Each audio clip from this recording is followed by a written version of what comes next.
से कम 1 करोड़ का wealth create करे। इन्वेस्टमेंट का सबसे अच्छा ऑप्शन आज आपके पास में अवेलेबल है, वो है स्टॉक मार्केट। और ट्रेडिंग बिल्कुल भी गलत नहीं है अगर प्रॉपर स्किल के साथ में करो।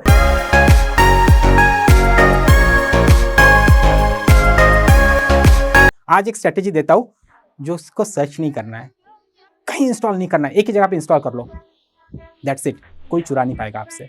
और हाँ, स्ट्रेटेजी फेल भी नहीं होगी, ठीक है।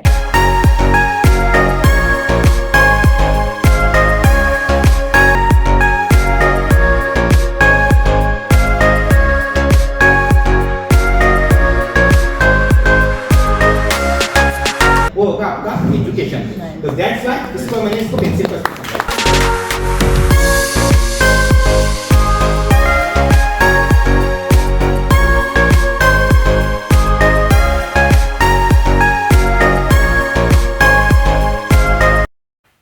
हेलो एवरीवन, मेरा नाम है हर्ष बिडेवाल और आप लोगों का स्वागत है दीपेश पटनी एजुकेशन एकेडमी में। स्टॉक मार्केट में मेरा टीचिंग एक्सपीरियंस करीब 3 से 4 साल का है और आज मैं यहाँ पर जिस कोर्स के बारे में बात करने वाला हूँ वो है इंडियन कमोडिटी मार्केट। यहाँ पर सिर्फ एनएससी बीएससी जैसे एक्सचेंजेस नहीं होते हैं। एनएससी बीएससी में स्टॉक्स ट्रेड होते हैं, लेकिन कमोडिटीज ट्रेडिंग के लिए अलग से प्लेटफॉर्म होते हैं, अलग से एक्सचेंजेस होते हैं। वहाँ पर कैसे काम होता है, उनके टाइमिंग क्या होते हैं। यहाँ पर ट्रेडिंग का टाइम 9 से 3:30 का नहीं होता है। यहाँ पर नॉर्मल स्टॉक्स या शेयर्स में ट्रेड नहीं होता है। यहाँ पर एग्री कमोडिटीज होती है, नॉन एग्री कमोडिटीज होती है, मेटल्स होता है, क्रूड ऑयल होता है। तो इन सब में कैसे ट्रेड होता है, इन सब में अलग अलग तरीके क्या होते हैं ट्रेड करने के और इनमें ट्रेड क्यों करते हैं, ये सब आपको सीखने और समझने मिलेगा इस कोर्स में। यहाँ पर सिर्फ ट्रेडिंग नहीं, उसके फंडामेंटल्स क्या है, ये क्यों जरूरी है, ये सब भी मैं आपको इस कोर्स में बताने वाला हूँ। एक छोटा सा डेमो वीडियो यहाँ पर आपको देखने मिलेगा जिसमें हमने कौन कौन से टॉपिक्स कवर किए हैं और कैसे हम इस कोर्स को पढ़ाने वाले हैं, ये सारी डिटेल्स आपको वहां पर मिल जाएगी। एक बार डेमो वीडियो देखिए, डेमो वीडियो के बाद में मैं आपसे दोबारा मिलता हूँ। सबसे पहले इंट्रोडक्शन टू कमोडिटी मार्केट्स, मतलब यहाँ पर हम आपको मार्केट से अवगत कराएंगे, मार्केट का पिक्चर दिखाएंगे, मार्केट कैसा होता है, क्या होता है, वहां पर क्या टाइमिंग होता है, कैसे ट्रेड होता है, कौन कौन सी चीजें ट्रेड होती है, कौन कौन से एक्सचेंजेस होते हैं, ये सारी चीजें आपको यहाँ पर समझ में आएगी। मार्केट में कौन कौन है, कौन रेगुलेट कर रहा है मार्केट को, ये सब आपको इंट्रोडक्शन में समझ में आएगा। फिर सेकंड, जो देख के आप लोगों की आंखें चमक गई होगी, कमोडिटी फ्यूचर्स एंड ऑप्शंस, जहां पर सबसे ज्यादा ट्रेडिंग होती है। ठीक है, अब कैसे होती है, फ्यूचर्स क्या होता है, ऑप्शंस क्या होता है, ये तो आपको पता है, लेकिन कमोडिटी में फ्यूचर्स और ऑप्शंस में कैसे ट्रेड होता है, लॉट साइज क्या होते हैं और कैसे उनमें हमको ट्रेड करना है या नहीं करना है, ये सारी चीजें हमको यहाँ पर समझने मिलेगी। फिर analysis techniques for commodity trading. अभी एनालिसिस तो हमने सीखा है, टेक्निकल एनालिसिस के कोर्स में शेखर सर ने बहुत अच्छे से सिखाया है, लेकिन अब यहाँ पर मार्केट को कैसे एनालाइज करना है, जैसे हम स्टॉक मार्केट एनालाइज करते हैं वैसे ही कमोडिटी मार्केट को एनालाइज करना है क्या, ये जानने के लिए कोर्स देखना पड़ेगा। उसके बाद में 4th मॉड्यूल में हमने कवर किया है regulatory framework for commodity markets. Commodity market को कौन रेगुलेट करता है, क्या उसके गाइडलाइंस है, क्या फ्रेमवर्क के अंडर वो काम करता है, कौन कौन से रूल्स एंड रेगुलेशंस उसको लागू है, ये सारी चीजें अपन यहाँ पर समझेंगे। क्योंकि अगर किसी भी मार्केट में ट्रेडिंग शुरू करनी है, किसी भी मार्केट में एंटर करना है, तो सबसे पहले उसके रूल्स, रेगुलेशंस और गाइडलाइंस जानना और समझना बहुत ज्यादा जरूरी है। ठीक है, तो यहाँ पर हम ये 4 चीजें कवर करने वाले हैं। चलिए सबसे पहले शुरू करते हैं हमारे मॉड्यूल नंबर 1 के साथ, जो कि है इंट्रोडक्शन टू कमोडिटी मार्केट्स। ठीक है, अब यहाँ पर मैंने कौन कौन से पॉइंट्स कवर किए वो एक बार बता देता हूँ मैं आपको। सबसे पहले यहाँ पर हमने कवर किया है व्हाट आर कमोडिटीज, मतलब भाई जो मार्केट की बात कर रहे हैं, वो मार्केट में जो प्रोडक्ट ट्रेड होने वाला है, जो चीजें ट्रेड होने वाली है, वो आखिर है क्या और क्यों है, ये समझेंगे। फिर history and evolution of commodity trading. जब स्टॉक मार्केट में ट्रेडिंग चल रही थी तो ये कमोडिटी में अलग से ट्रेडिंग लाने की क्या जरूरत पड़ी और ये क्या आया, क्यों आया, इसकी शुरुआत क्यों हुई, ये यहाँ पर हम समझेंगे। फिर importance of commodity market in the global economy. मैंने आपको बताया कमोडिटी मार्केट ग्लोबल न्यूज और ग्लोबल सर्कमस्टांसेस की वजह से काफी ज्यादा इन्फ्लुएंस होता है, तो इसका ग्लोबल मार्केट में स्वाभाविक है इंपॉर्टेंस भी ज्यादा होगा। तो ऐसा क्या इंपॉर्टेंस है और क्यों है, ये हम समझेंगे। फिर overview of the Indian commodity market. India में जो कमोडिटी मार्केट है हमारा, उसमें कौन कौन से एक्सचेंजेस है, वहां पर कौन कौन से कमोडिटीज ट्रेड होते हैं और क्या क्या कमोडिटीज के अलावा और क्या ट्रेड हो रहा है, या जो कमोडिटीज ट्रेड हो रहे हैं उनको कैसे डिवाइड किया गया है, ये यहाँ पर हम समझेंगे। फिर उसके बाद में आता है structure of commodity market in India. ठीक है, अब इंडिया में जो कमोडिटी मार्केट है उसका स्ट्रक्चर क्या है, ओवरव्यू तो देख लिया, मार्केट को समझ लिया, अब उसका स्ट्रक्चर देखते हैं। फिर उसके बाद में की players in the commodity market, commodity market में जो मेन प्लेयर्स है वो कौन है वो देखना पड़ेगा, कौन कौन पार्टिसिपेंट्स है मार्केट में। फिर ओवरव्यू ऑफ मेजर एक्सचेंजेस, यहाँ पर आपको दो नाम दिख रहे हैं, एमसीएक्स और एनसीडीएक्स। अब ये क्या है, एमसीएक्स का फुल फॉर्म क्या है, एनसीडीएक्स का फुल फॉर्म क्या है, ये आपको आगे वहां पर समझ में आएगा। Challenges in the commodity market, अब मार्केट है, पैसा है, तो चैलेंजेस तो आएंगे, बिना चैलेंजेस के कोई चीज होती है क्या, नहीं। जहां पर भी पैसा है, जहां पर कुछ अच्छा होने के चांसेस है, वहां पर चैलेंजेस भी आएंगे। तो मार्केट में कौन कौन से चैलेंजेस है वो देखेंगे। फिर future prospects of commodity market in India, commodity market का फ्यूचर इंडिया में क्या बोलता है, क्या हो सकता है फ्यूचर में, वो समझेंगे। और एनसीएक्स और एनसीडीएक्स का एक कंपैरिजन देखेंगे, दोनों में डिफरेंस क्या क्या है। ठीक है, तो चलिए शुरू करते हैं सबसे पहले वाटर कमोडिटीज के साथ। सबसे पहले वाटर कमोडिटीज पे जाने से पहले एक छोटा सा introduction to commodity market. Commodity market आखिर है क्या, उसका इंपॉर्टेंस क्या है। देखो, commodity market play a vital role, vital मतलब very important role in the global and Indian economy. सिर्फ इंडियन के लिए है क्या, इंडियन इकोनॉमी के लिए है क्या, नहीं, ग्लोबल इकोनॉमी के लिए भी उतना ही इंपॉर्टेंट है जितना इंडियन इकोनॉमी के लिए, मतलब हर देश की इकोनॉमी के लिए कमोडिटी मार्केट इंपॉर्टेंट है। By allowing the trading of raw materials like metals, energy and agricultural products. मतलब सर यहाँ पर ऐसा होता है क्या कि हम लोग मेटल्स खरीदते, लोहा, स्टील, ये सब खरीदेंगे, एनर्जी कैसे खरीदेंगे सर, क्या इलेक्ट्रिसिटी खरीद के स्टोर करेंगे क्या घर में, एग्रीकल्चरल प्रोडक्ट्स खरीद के क्या घर में स्टोर करना है क्या सर, तो नहीं। ये क्या होता है, क्यों होता है, ये सब हम यहाँ पर आगे समझेंगे। These markets help in price discovery, risk management and economic growth by connecting producers, traders and investors। देखो यहाँ पर 6 चीजें।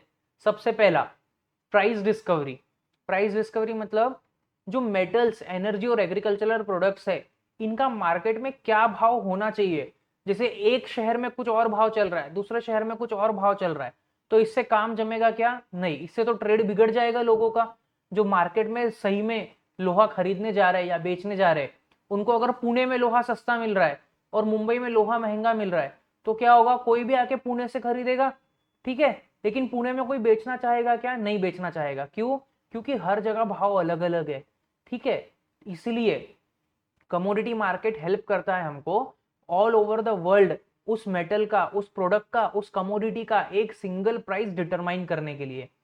रिस्क मैनेजमेंट, रिस्क मैनेजमेंट किसके लिए है, जो उस प्रोडक्ट में, उस कमोडिटी में ट्रेड करता है उसको हेल्प करने के लिए, कि अगर उसका किसी कमोडिटी में बहुत बड़ा इन्वेस्टमेंट है या उसका किसी कमोडिटी का बिजनेस है, तो वहां पर वो अपना जो प्रोडक्ट है उसमें अगर प्राइस के चेंजेस की वजह से जो उसको लॉस हो सकता है उससे कैसे खुद को प्रोटेक्ट करे।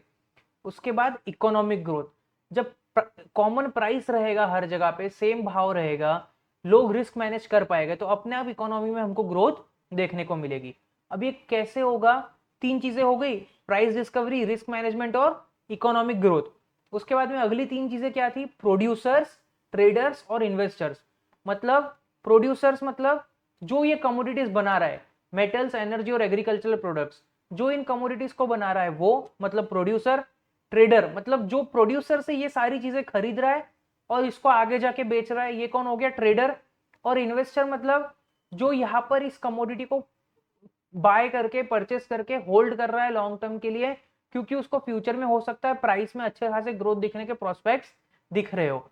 तो ये इन तीनों को कनेक्ट करता है, कौन कनेक्ट करता है, कमोडिटी मार्केट। इसलिए commodity market global and Indian economy दोनों के लिए बहुत ज्यादा मायने रखता है, बहुत ज्यादा इंपॉर्टेंट है, ठीक है।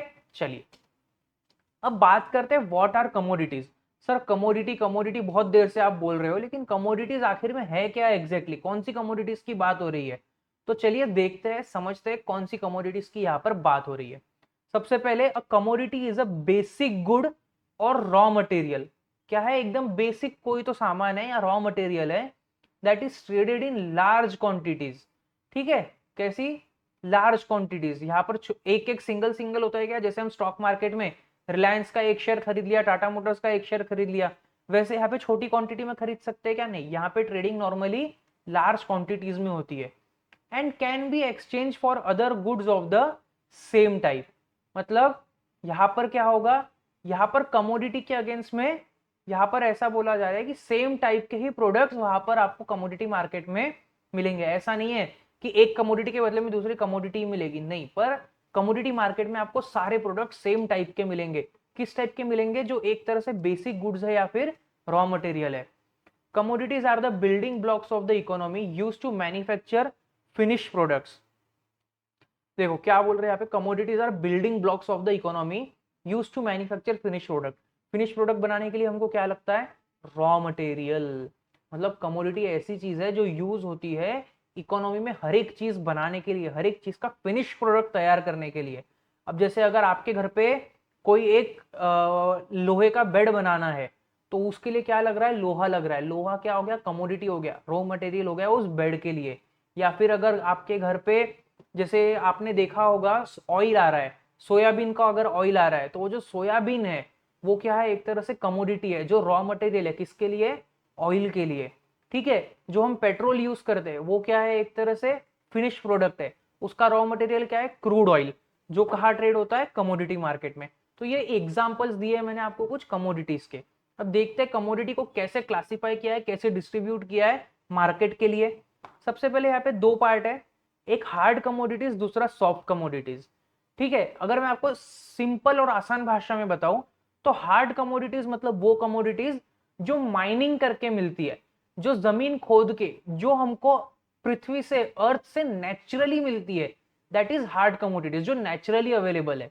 एंड सॉफ्ट कमोडिटीज मतलब जो एग्रीकल्चरल प्रोडक्ट्स है, जो हम जमीन से उगाते हैं, जो हम प्लांट करते हैं, जो खेती करते हैं, जो क्रॉप की हार्वेस्टिंग होती है, हार्वेस्टिंग के बाद में जो हमको क्रॉप मिलता है, दाना मिलता है, जिसको गेहूं, अनाज, दाल, जो भी हम बोलते हैं, जो भी जिस चीज की भी खेती कर रहे हैं, तो वो जो दाना मिल रहा है वो क्या है? वो कमोडिटी, वो एग्रीकल्चरल प्रोडक्ट है। वो क्या हो गया? वो सॉफ्ट कमोडिटी हो गया। डिफरेंस समझ में आया? जो जमीन में से मिल रहा है, जो हम ग्रो नहीं कर रहे, जो हम माइनिंग कर रहे, वो हार्ड कमोडिटी, और जो हम ग्रो कर रहे हैं वो सॉफ्ट कमोडिटी। अब यहाँ पर एग्जाम्पल्स कुछ, अभी मेटल्स और एनर्जी, ये दो क्या? ये हार्ड कमोडिटी है। क्यों? क्योंकि gold, silver, copper, aluminium, zinc, ये चीजें हम खेत में उगा रहे हैं क्या? इसकी प्लांटेशन होती है क्या? नहीं। ये क्या है? ये नेचुरली मिलता है, इसकी माइनिंग की जाती है, बड़े बड़े पहाड़ तोड़े जाते हैं, बड़े बड़े जब वहां पर खुदाई होती है। आपने केजीएफ मूवी देखी है? केजीएफ मूवी में है ना कोलार गोल्ड फील्ड्स, तो वहां पर क्या है? गोल्ड की माइनिंग हो रही है। तो वैसे ही gold, silver, copper, aluminium, zinc, ये सब क्या है? हार्ड कमोडिटीज है जिनकी माइनिंग होती है। क्रूड ऑयल, नेचुरल गैस, कोल, कोल की भी माइनिंग होती है। आपने सुना होगा कोल माइंस रहती है, कोयले की खदान रहती है जहाँ पे हीरे मिलते हैं, तो वो क्या हो गया? कोल। वो भी क्या है? एक तरह से hard commodity. Natural gas also a hard commodity, क्योंकि इसको भी अपन जमीन में से उगा नहीं सकते। क्रूड ऑयल, तेल का, अपन बोलते हैं ना जब कोई ज्यादा पेट्रोल जला रहा है गाड़ी का, तो उसको अपन बोलते हैं ना, क्यों रे तेरे घर पे तेल का कुआं है क्या? क्यों बोलते हैं अपन ऐसा? तेल का कुआं ही क्यों बोलते हैं? क्यों? तेल की खेती क्यों नहीं बोलते? क्योंकि तेल हमको जमीन में से मिलता है। तेल हम पेड़ों पे उगाते हैं क्या? नहीं। तो ये क्या है? एक तरह से हार्ड कमोडिटी। जो चीजें जमीन से नेचुरली मिलती है that is all hard commodity. जो हम मेहनत करके उगा रहे हैं, जैसे क्रॉप्स, वीट, ठीक है, wheat, rice, sugar, cotton, coffee, ये सब क्या है? ये हम प्लांटेशन करके, खेती करके उगा रहे हैं। ये सब क्या हो गया? Soft commodity. Live stock, cattle, poultry और डेयरी प्रोडक्ट्स, ये सब भी क्या हो गया? एक तरह। अब आप लोगों ने डेमो देख लिया, आप लोगों को आइडिया आ गया होगा कि हम लोग यहाँ पर कैसे पढ़ा रहे हैं और कैसे सारी चीजें कवर कर रहे हैं। ठीक है, अब अगर आपको इस कोर्स में एनरोल करना है तो वेबसाइट की डिटेल्स आपको स्क्रीन पर दिख रही है, वेबसाइट विजिट कीजिए, वहां पर कोर्स की सारी डिटेल्स अपलोडेड है। अगर फिर भी आपको कोई डाउट है तो आपको स्क्रीन पर हमारा नंबर दिख रहा है, इस नंबर पर हमें व्हाट्सएप कर सकते हैं या कॉल कर सकते हैं, जहां पर आपको सारी डिटेल्स प्रॉपरली प्रोवाइड की जाएगी। मिलते हैं आपसे कोर्स में। Thank you. देर किस बात की, आज ही जुड़िए दीपेश पटनी एजुकेशन एकेडमी के साथ, जहां स्टॉक मार्केट बहुत ही बेहतरीन, बहुत ही अफोर्डेबल और एक सही माइंडसेट में आपको सिखाया जाता है। सो फॉर मोर इन्फॉर्मेशन दिए गए स्क्रीन के नंबर पर कॉल करें।